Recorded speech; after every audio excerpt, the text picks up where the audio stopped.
करबो केस छौरी केस छौरी सामान का विंध्यवासिनी रिकॉर्डिंग स्टूडियो दिल्ली।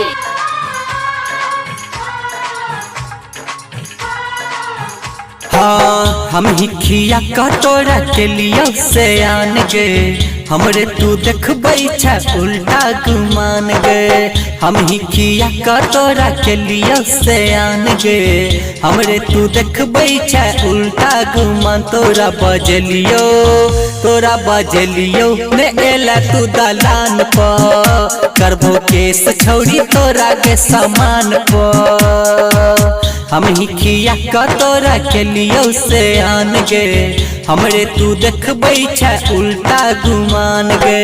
हम ही खिया कटोरा के लियो से आन गे हमरे तू देखबै छै उल्टा गुमान। तोरा बजलियो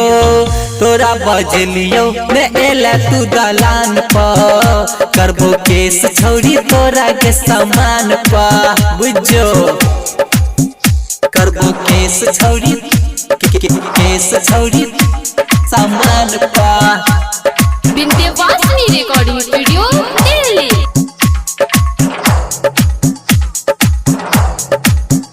करबो केस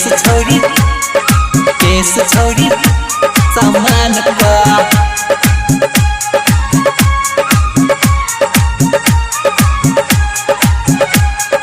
बड़े खुश रहे छलही तू हमरा साथ में लै छलही मजा दुनू गोटे आधी रात में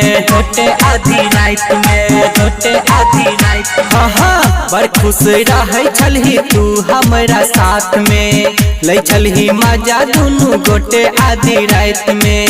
कौन छोरा तोरा बहकेल कहू बाजे न के तोरा सन केल कहू है गई बाजे न के तोरा सन केल कहू। आबै तू छला हमरा पान के दुकान पर दै छलही चुम्मा छौरी तू दुनू गाल पर।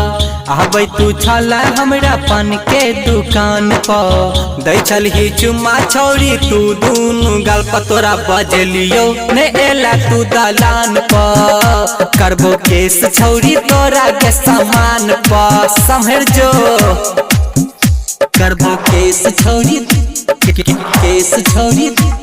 सामान पर।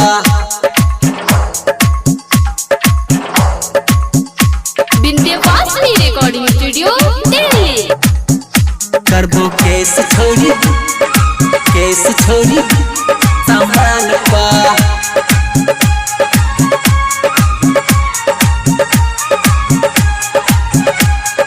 कैलही चालाकी राइटर मुकेश के साथ में हम दिलही लव लेटर नीतुआ के हाथ में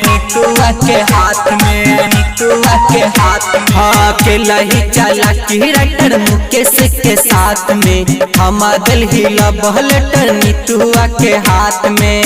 पते ने फर्क जोगे छोड़ के तोरा नहीं देखबो हम घूर के है गई तोरा नहीं देखबो हम घूर के। कहते तू खुदबा छोड़ी कोई दिले आन पर बुझे तो आफत एक दिन जान पर। कहते तू खुदबा छोड़ी कोई दिले आन पर बुझे तो आफत एक दिन जान पर। तोरा बजेलो एला ने दलान पर करबो केस छौरी तोरा के